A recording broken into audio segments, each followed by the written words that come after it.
पहाटेचे 5 वाजले होते. बाहेर अजून अंधारच होता. नंदिनी आणि मंदार त्याच्या रूममध्ये गाढ झोपले होते. अचानक दरवाजावर जोरजोरात ठोके वाजू लागले. मंदार, दरवाजा उघड. आईचा कडक आवाज. दोघेही दचकून जागे झाले. मंदारने घाईघाई दरवाजा उघडला. बाहेर त्याची आई खूप रागात उभी होती. नंदिनीला लगेच बाहेर पाठवलं. ती ओरडली. नंदिनी घाबरत बाहेर आली. काय झालं आई? ती थरथरत म्हणाली. आईने रागात विचारलं, घरातले पैसे कुठे गेले? काल कपाटात ठेवलेले 50,000 रुपये गायब आहेत. नंदिनी पूर्णपणे हादरली. आई, मी नाही घेतले. मी असं कसं करेल? पण आई ऐकायलाच तयार नव्हते. घरात नवीन कोण आहे? तूच ना. मग दुसरं कोण घेणार? मंदारही शांत उभा होता.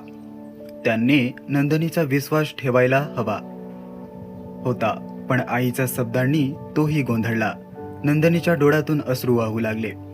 मंदार, तू तरी माझ्यावर विश्वास ठेव. मंदार काही बोललाच नाही. हे पाहून नंदिनीचं मन पूर्णपणे तुटलं. आईने तिला खूप बोललं, सुनावले. आम्ही तुला सून म्हणून घरात घेतलं आणि तू आमचाच विश्वासघात केलास. नंदिनी शांतपणे सगळं ऐकत होती. तिच्या मनात खूप वेदना होत्या. ती म्हणाली, ठीक आहे आई, जर तुम्हाला वाटत असेल मी चोर आहे तर मी हे घर सोडते. हे ऐकून मंदार चकित झाला. नंदिनी, थांब, असं काहीही करू नकोस. पण नंदिनी म्हणाली, जेव्हा माझ्यावर विश्वासच नाही तेव्हा इथे राहून काय उपयोग? ती आपली बॅग भरायला लागली. मंदारच्या मनात शंका निर्माण झाली.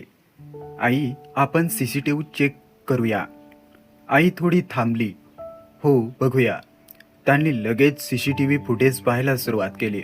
फुटेजमध्ये दिसलं की रात्री उशिरा घरात काम करणारा नोकर हळूच कपाटाजवळ गेला आणि पैसे काढून घेतले. हे पाहून दोघेही थक्क झाले. आईच्या हातातून रिमोट खाली पडला. अरे देवा, मी किती मोठी चूक केली. ती लगेच नंदिनीकडे धावली. नंदिनी बॅग घेऊन निघायला तयार होती. आई तिच्या पायथ्याशी बसली. मला माफ कर बाळा, मी तुला चुकीचं समजले. नंदिनीच्या डोळ्यात अश्रू होते, पण ती शांत होती.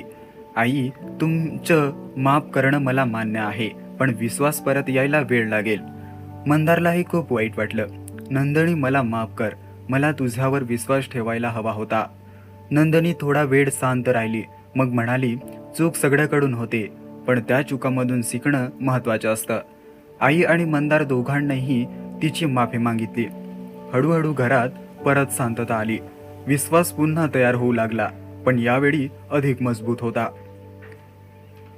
या कथेतून आपल्याला असं शिकायला मिळतं की पुरावा नसताना कोणावरही आरोप करू नये.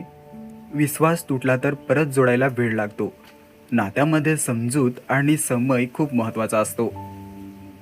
ही कथा कशी वाटली? जर आवडली असेल तर व्हिडिओला लाईक करा आणि असेच नवनवीन व्हिडिओ पाहण्यासाठी या चॅनलला सबस्क्राईब नक्की करा. धन्यवाद.